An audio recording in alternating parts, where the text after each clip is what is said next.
What's up, everybody? This is Ragna, and I'm here with Light. And we just watched Fastlane. Really don't have much of an opinion on it, really. It was a good pay-per-view. Yeah, like, well, I wouldn't say it's a good pay-per-view. It felt like a, well, wait, crap, sorry, my TV's on S-curve, I'll leave it on. Alright, it was, I wouldn't say it's a good pay-per-view. It was better than the last one by leaps and bounds. Granted, that's not saying a whole lot, but yeah, it wasn't, like, I didn't think it was bad. I thought it was, it felt like a good Raw, basically. For me. But, alright, let's just get on with it. Alright.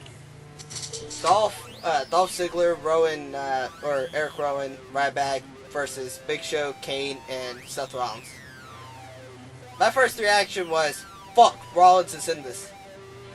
Like, don't get me wrong, I like Rollins. And I figured after the last match he was in for pay-per-view, he'd be getting, he'd be higher on the match, or lower on the match card as far as, you know, when he shows up. yeah. But, nope, he was the opener. Alright. But, I thought it was kind of weird. Alright, so they were trying to explain why this match happened. Basically, the Authority ganged up on Rowan and Ryback. And they kept on pushing that, too. Like, this match happened because the Authority beat the fuck out of Rowan and Ryback. And why the hell is Dolph involved?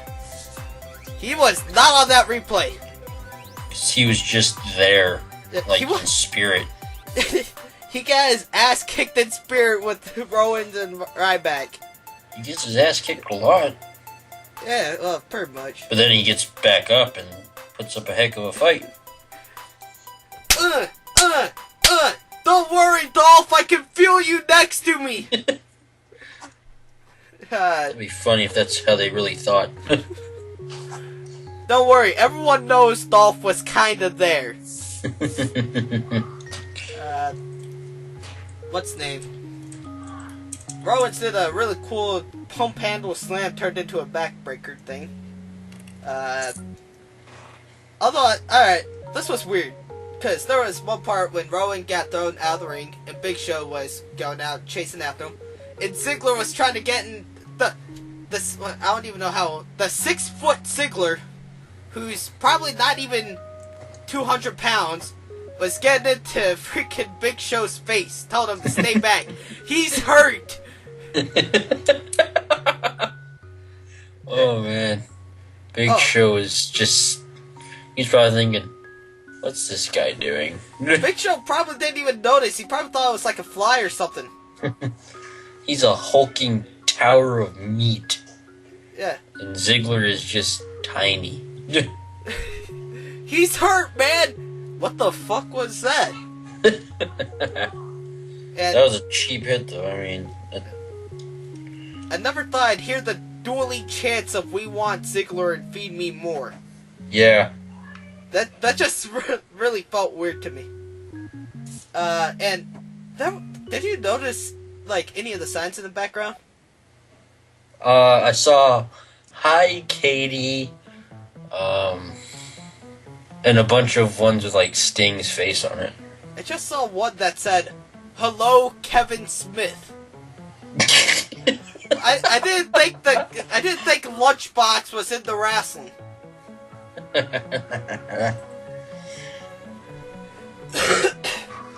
It's so weird considering, like, I started watching, like, his little Q&A specials and stuff. And I like Jamie Noble's commentary when he was outside.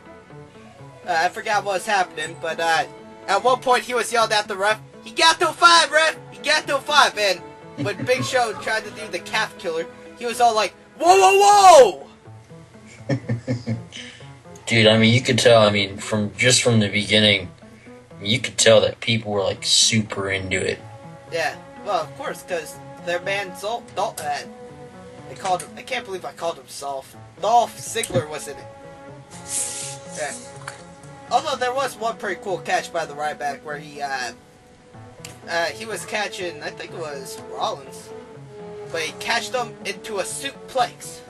I never thought that could happen. And then there was a jumping KO punch to Ziggler into a chokeslam for the finish. 6 out of 10. It was a decent match. It was a fun I saw match. something with a leapfrog. That was pretty good. Nice backbreaker from Eric Rowan.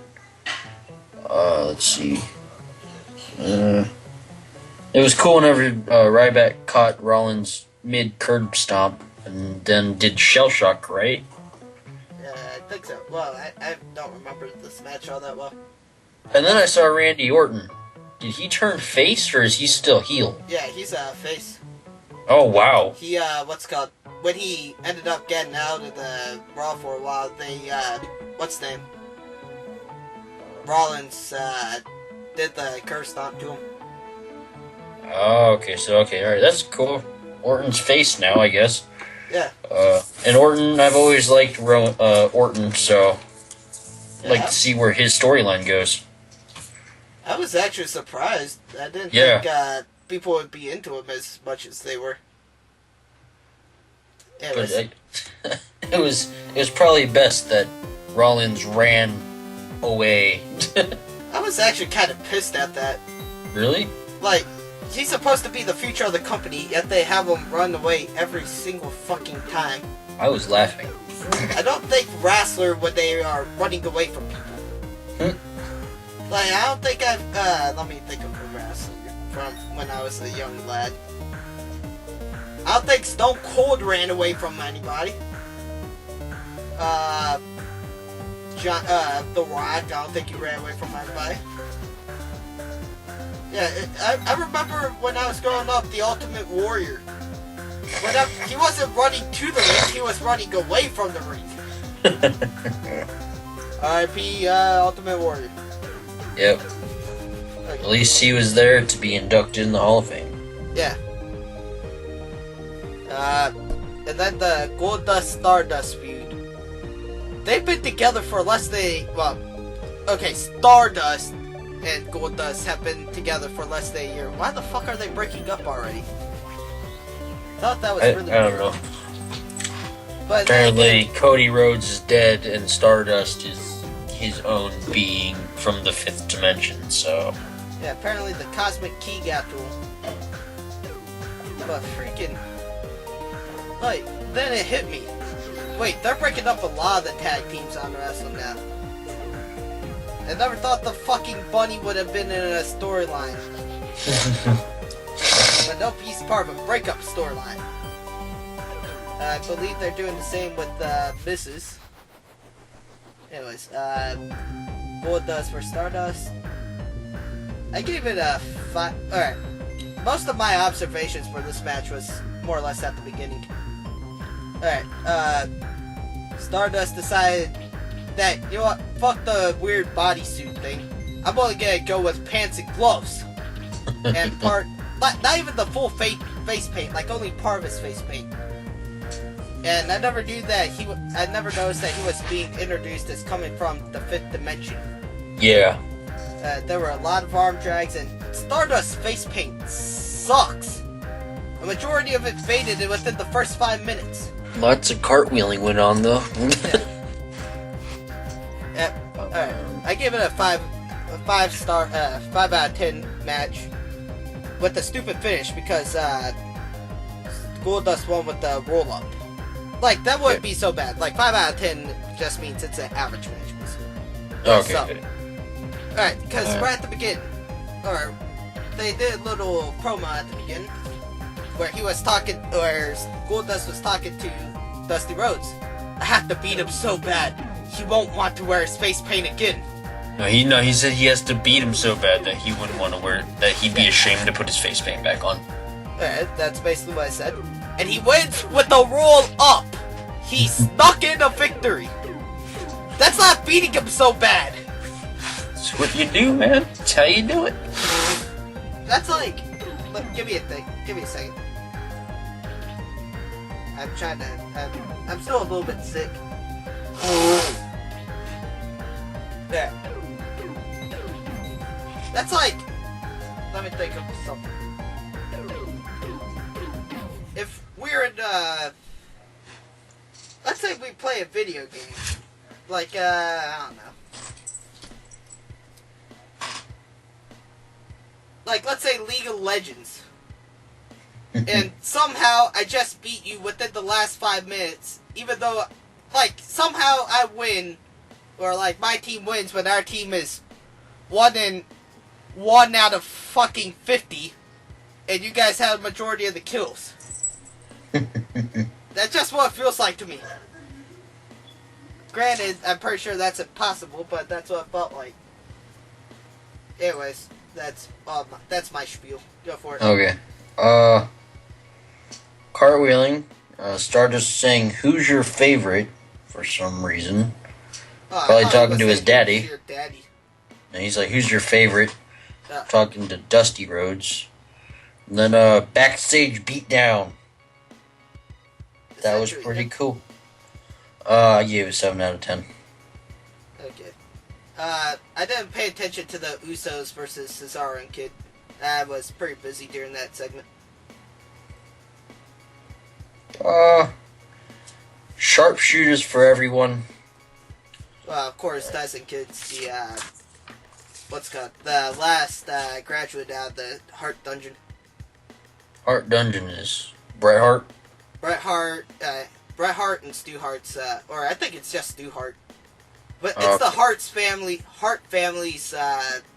gym, basically. Or, like, little freaking the wrestling school. Okay.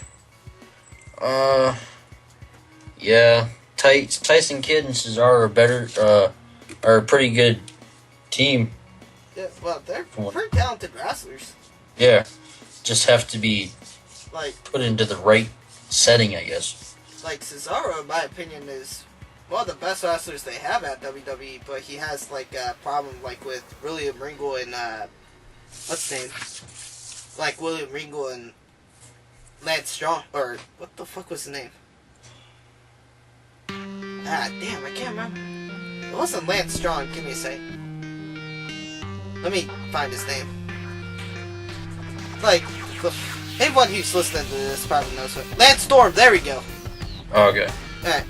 Like, he was a great they were both great wrestlers, but the only problem is they're not entertaining, basically. Like, they don't really have much of a personality.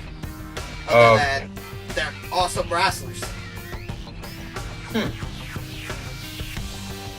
I gave that match an 8 out of 10. Okay. Maybe I'll go back and rewatch it later.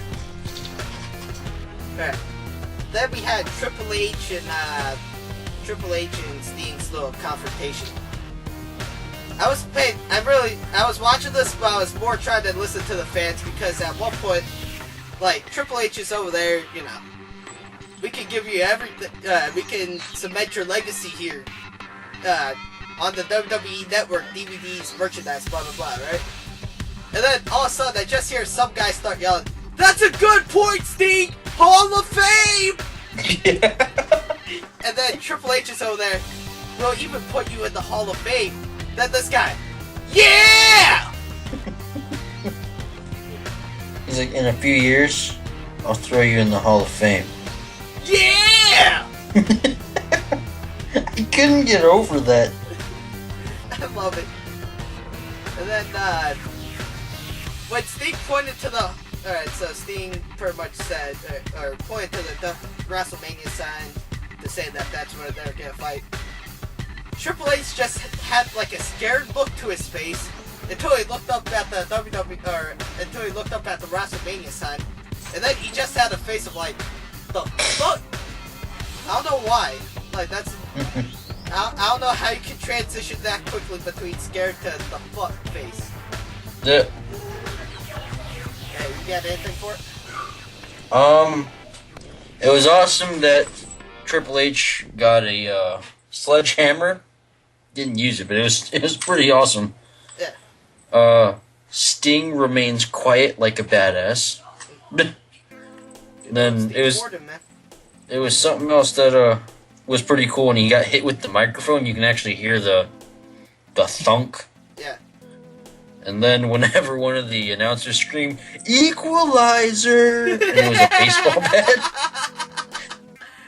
Because whenever I think of an equalizer, I think of a gun or a knife or something. Nope, we mean a fucking baseball bat. And then, the final thing, that Scorpion death drop was amazing. Yeah. It's always cool to watch Sting perform that. Nah, you won't say that after I show you the Jeff Hardy versus Sting match. Okay. Alright, well, have you ever seen that match? Nope. Alright, so basically, alright, they were hyping it up for a little while, right? It was over in TNA.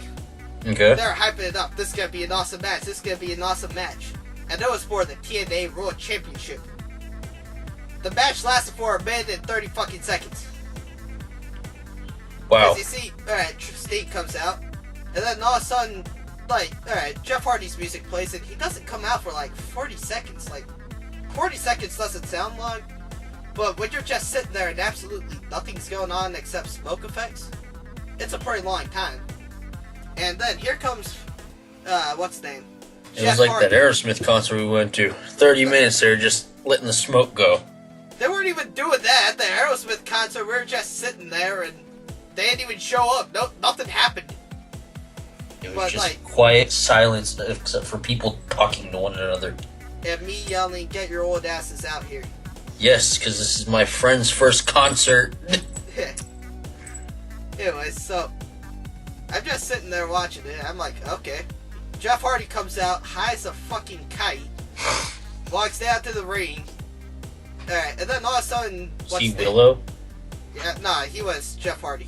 Oh, okay. And then he was like trying to throw his shirt out to the crowd. Eventually, Sting gave him the Scorpion Death Drop. And he was actually pinning him, like making sure he doesn't kick out and stuff. Huh. And then Steve walked to the back. People were yelling, chanting bullshit, and he was just looking at, he was staring down Jeff Hardy the whole time, yelling, I agree, and stuff like that. Huh. He can't say it because, he's a Christian and all, but Yeah. he was pretty fucking pissed. I could see it. Okay. Alright, anyways. Anything else on that segment? 8 or 9. Oh, I don't know, we're giving, star rate, or the... Well, I just gave it a rating because it ended up getting into a fight, so. Paige versus Nikki Bella. Alright. What... Paige came out, the King was talking, he was like, if she were a cheeseburger, she would be a McGorgeous. He's trying to pick up Paige, man. You're a womanizer, and that's the best line you got for fucking Paige? She looks like fucking Vampira, just like, you could make something out of that, like, like, oh, I'd let her suck my blood anytime, wink wink or something, but, no, you had to go with fucking McGorgeous. Maybe McMahon was yelling that in their headset. Call her McGorgeous. You better say that if she were a hamburger, she would be a McGorgeous. Or else you're fired! I could just see, who said that? That was King. I could just see King. It's like they cut his mic out, and it's like they just show him on camera. It's like, do I really have to say that? I don't want to say this line. It's like, you have to! Oh, okay. Anyway, and then all of a sudden, They there was spray painted her belly.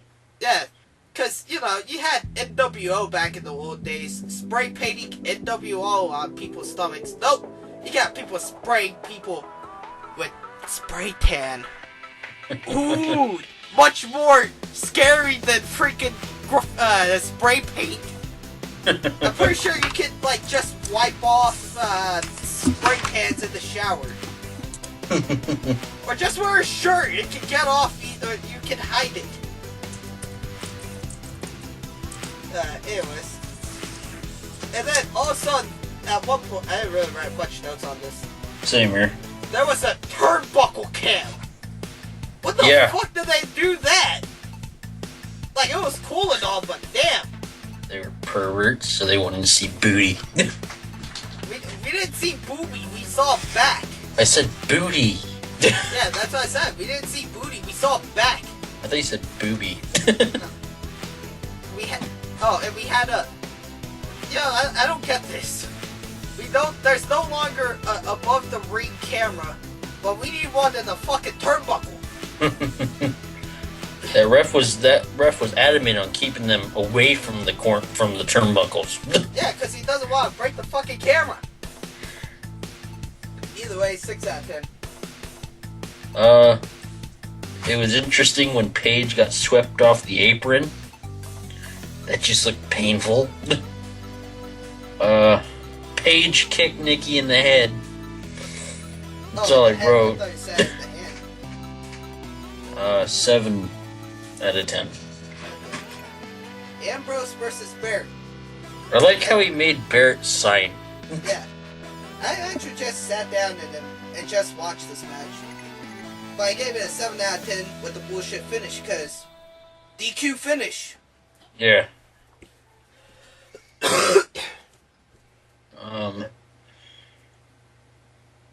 Let's see.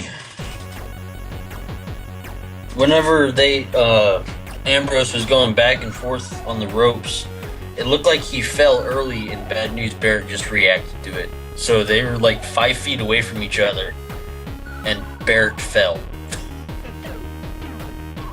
I really hate the DQ finish to a title match.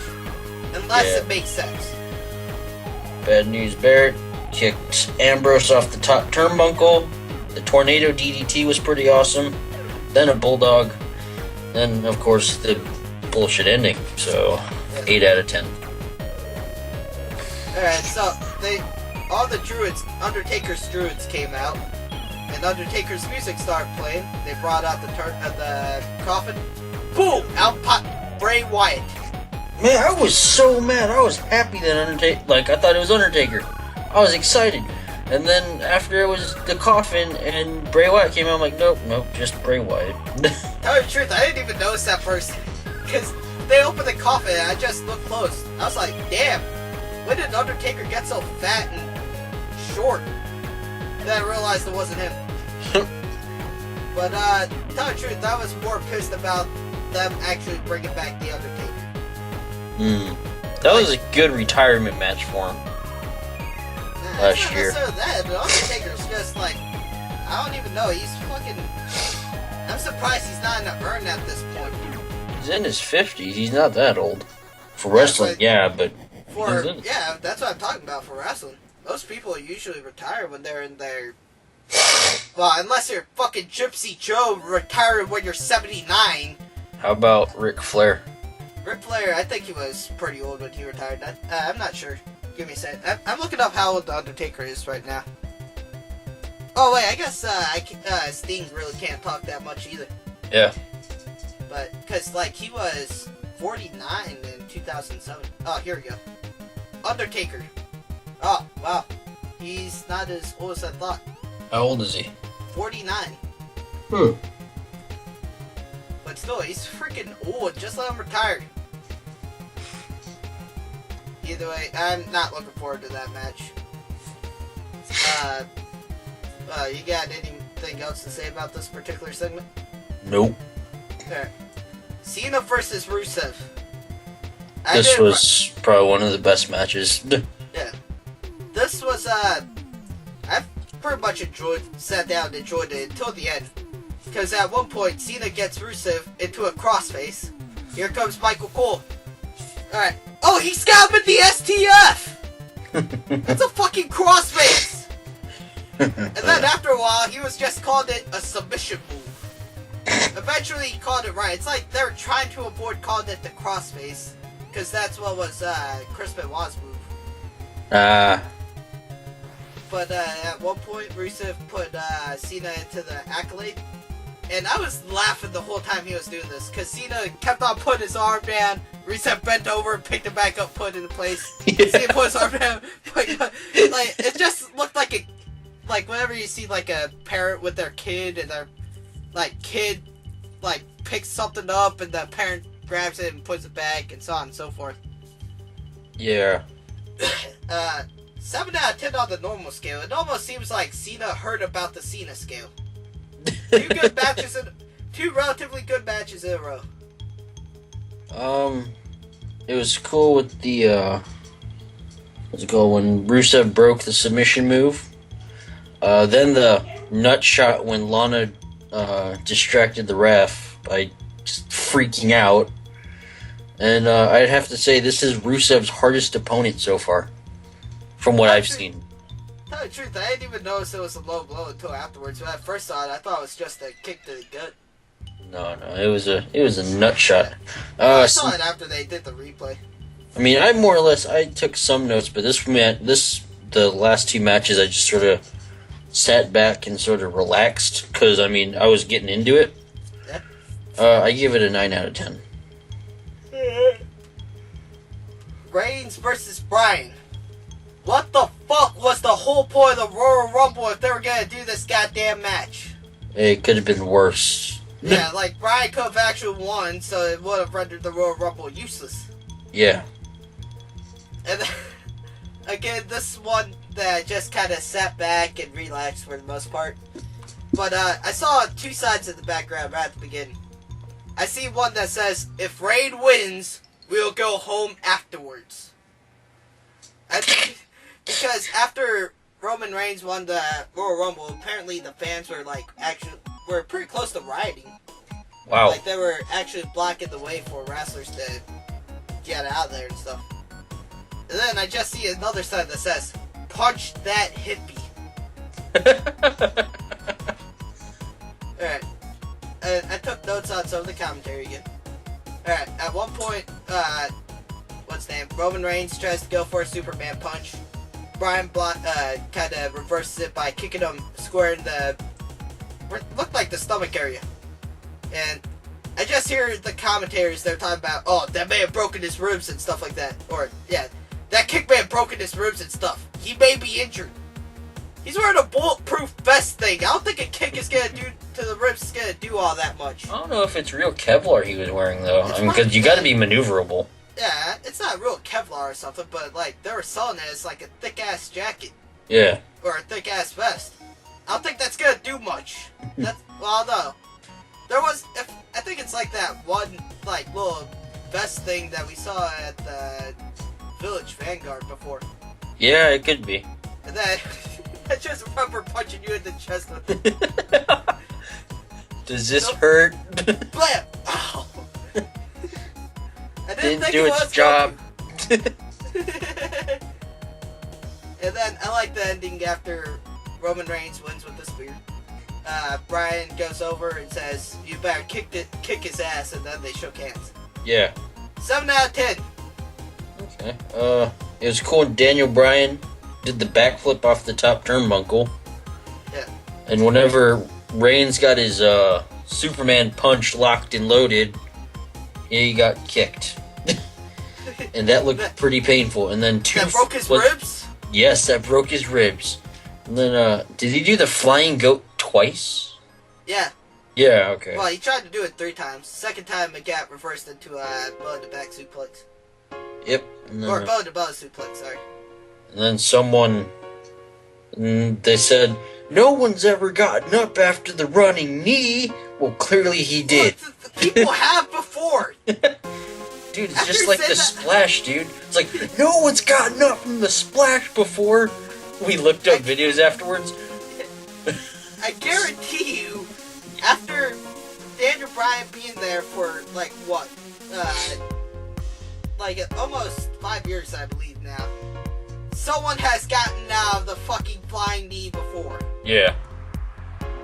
Then, that's like if someone starts, like, when they do John Cena versus Randy Orton 200. And freaking John Cena does the FU and Randy Orton kicks out. No one's kicked out of the FU before! Okay. Then Roman goes to WrestleMania 31. And then the highlight of that for me was the handshake. Yeah. I give it a 9. Okay, you're a lot more lenient than I am. It's because I don't watch it as much. Well, trust me. Well, after you watch When you watch, well, have you watched Wrestle Kingdom yet? Not yet. What have you been doing the last couple of days, sir? You need to quit masturbating and get on that shit. That was schoolwork. Because fucking Wrestle Kingdom, I can't get over the last two matches. It was like an eye orgasm. And it was weird because I ended up crying at the end. Okada's over there crying because he didn't win. And I'm just over there. You get another chance, buddy. I never thought I'd be crying for a wrestler. Anyways, well, let's take a look at what we got for the match card so far for WrestleMania. Yep. Sting and Triple H is confirmed. WM31. Yeah, why is my phone ringing? Oh, okay. Oh, of course. They're bringing back the Andre the Giant Battle Royal. Brock Lesnar with Paul Heyman versus Roman Reigns for the WWE Championship. Sting versus Triple H. And then Andre the Giant Memorial Battle Royal. So far, the people that are in it is Miz, Curtis Axel, and Ryback. Okay. Okay. So, alright, you got anything else? Nope. Wait, actually, I do remember listening to seeing the little WrestleMania commercials. I am happy that Blank Space, fucking, I don't even know who else, Taylor Swift, and One Direction are not the theme songs. It's whoever the hell David Guetta and Skylar Grey, along with Kid Ink. Those two have the theme song. Ah, fuck! Alright, house EDM pop music guy. A pop rock chick. She's actually pretty good looking. That's misogynist. Yeah, I can't say someone is good looking anymore. What if she looks like a man? That's acceptable. Look at that chick. Damn, she looks like a man. That's racist. Go ahead and on that note. This was Light and Ragna. We're signing out. See y'all later. Later, guys. Okay, there we go. What's up, everybody? This is Ragna, and I'm here with Light. Thank you guys for watching, and we hope you enjoyed this video. Like, favorite, and subscribe for more content. Yeah, we have more videos here if you're interested. On the left is the last Stickin in Raw we've done, which is for the Royal Rumble. And on the right was the review we done for Hell in a Cell. If you want to see a fat guy screaming and hollering about wrestling, click on this video. Once again, thank you for watching. This was Ragna and Light, and we're signing out. Later, guys. See y'all later.